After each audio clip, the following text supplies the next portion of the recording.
YT studio থেকে কিভাবে হচ্ছে অ্যাড সেটিং করব মনিটাইজেশন করার পর। তো দেখেন ডলার সাইন চলে আসছে, তার মানে হচ্ছে মনিটাইজেশন সেটআপ চলে আসছে।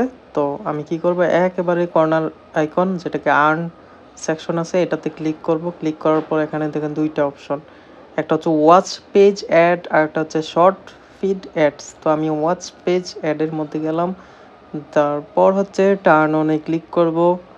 টার্ন অনে ক্লিক করার পর এখানে টার্মস অ্যান্ড কন্ডিশন এটাকে আমি চেকমার্ক দিয়ে দেন হচ্ছে অ্যাকসেপ্টে দিয়ে দিব।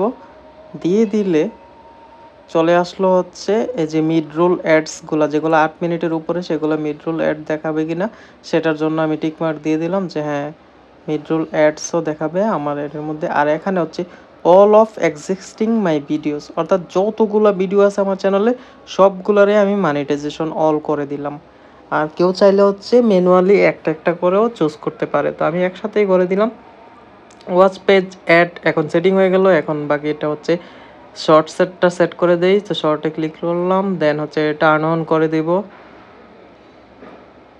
টার্ন অন করে দিলাম।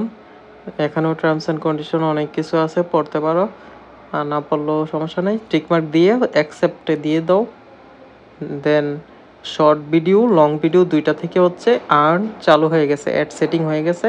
এখন যদি আমি আমার হচ্ছে মনে করো ভিডিওগুলো দেখাই, যে ভিডিও সেকশনে যদি আমি ক্লিক করি, দেখো সবগুলো হচ্ছে এই যে মনিটাইজেশন অন হয়ে গেছে।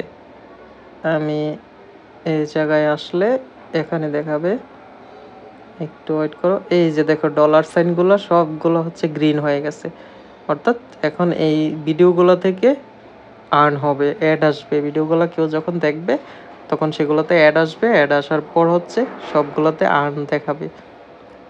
তো এইভাবেই হচ্ছে ওয়াইটি স্টুডিও থেকে হচ্ছে আপনারা সবাই হচ্ছে মনিটাইজেশন হওয়ার পর যখন অ্যাপ্লাই করেন, মনিটাইজেশন অ্যাপ্রুভ হয়, দেন অ্যাডগুলো সেটিং করে নেবেন। এই যে আমি শুধু দেখলাম যে কোন ভিডিওটা শুধুমাত্র আমার মনিটাইজেশন হয় নাই, এই ভিডিওটা মনিটাইজেশন হয় নাই।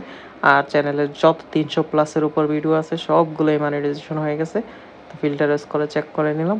এই হচ্ছে ওভারঅল ওয়াইটি স্টুডিওর মাধ্যমে অ্যাড সেটিং করা। এই যে ডলার সাইন 2 দিন পর হচ্ছে এখানে কত টাকা আর্ন হবে সেটাও দেখাবে, কারণ এটা আপডেট হতে 2 দিন লাগে।